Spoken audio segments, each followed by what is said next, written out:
Welcome back to Raw. In this demonstration I'm going to show you what radiation damage looks like. So there's a folder called Tutorial Data Damage F2 11 14 11 or something like that, which contains a lysozyme data set in which I just took a 10 microliter drop of lysozyme solution and I didn't oscillate it. I just exposed it sequentially to 10 30-second exposures, and you can see what happens.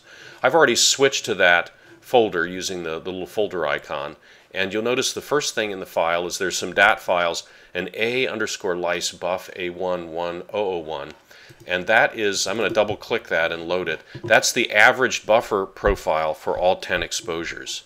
And I'm going to set this into log-lin mode just so it's easy to see. Right, I'm also going to check the put the filter for the display on DAT files because we're really only interested in DAT files here. And you'll see that there is a lice damage underscore A1 series of files, 1 through 10. Let's go ahead and load those and hit the plot button. And what you can see is they all pretty much follow each other, except when you get down to low angle, they kind of flare out. So let's pop over to the manipulation tab and condense the little boxes. And I'm going to turn off everything except for the first and the last profile. And you can see here, again, they follow each other up to about 0.06 inverse angstroms, and then the damaged, the one that's been exposed for 300 seconds without oscillation clearly shows damage here. So let's do a little analysis and see when the damage kicks in. So I'm just going to sort of work myself back down the list, and you'll notice that by number 6, by frame 6, frame 6 is still okay. Frame 7 is bad. So what I'm going to do is go ahead and load and merge frames 1 through 6, and we'll hit the average button, okay? And I'm going to star that buffer and select that A_lyse damage, hit subtract, and that gives me, you see that a nice looking lysozyme has appeared. That's an undamaged lysozyme. I'm going to select it and go ahead and do a guinea A fit just to check it out. And this particular sample was about 5 mg per mil. And I think if we go out to about 150 points, a little bit less than that, 143 points, we have a beautiful looking guinea A plot. The radius of gyration is 14.13, which is very close to the 14.3 theoretical or experimental limit that's known.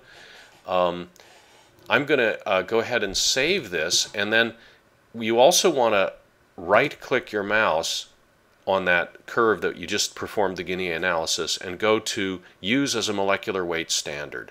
And this will tell the program I want to use that nice lysozyme curve as my standard for estimating other molecular weights. And you can tell it to specify exactly 14.3 as the molecular weight that it should be. Okay.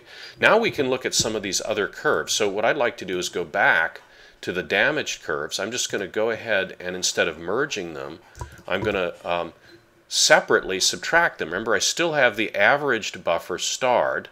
That's the average 30-second exposure over 10 exposures. And I have highlighted the individual 30 seconds, and we'll go ahead and hit the subtract button this time. And you can see that we have a bunch of curves down here. What I'm going to do again is turn off the display and just simply highlight only the first and the last of the curves, and you can see they diverge again. And you can see it's easier to see maybe on the guinea A version of this plot. If you select guinea A, it's going to do the usual Q squared and log of intensity, and then if you you zoom in on just the guinea A region way up here at the end, what you can see is that the good lysozyme is nice straight line, and the damaged lysozyme is straight for a little while, and then it sort of begins to diverge upward. So let's just do go back to that damaged curve, and again do the right mouse click, guinea A fit, and let's go to 145, And you can see, what you can see right away is already we're still not quite reaching QRG equal to 1.58. And you can also see that it looks sort of linear here, but then something happens at the end. You can see that there's the systematic deviation. So now if I specify 5 mg per mil here, which it is, and tweak a few things, you'll notice right away that it's estimating the molecular weight is 17.1, not 14. So the molecular weight is growing, and also the radius of gyration is almost 17. And if you bring this QRG value in, we can bring it in. You've got to come much closer in now. Something's getting larger. You bring it into 1.3, and your radius of gyration is up to almost 18. So I'm gonna quit this. So that is what's going on with radiation damage.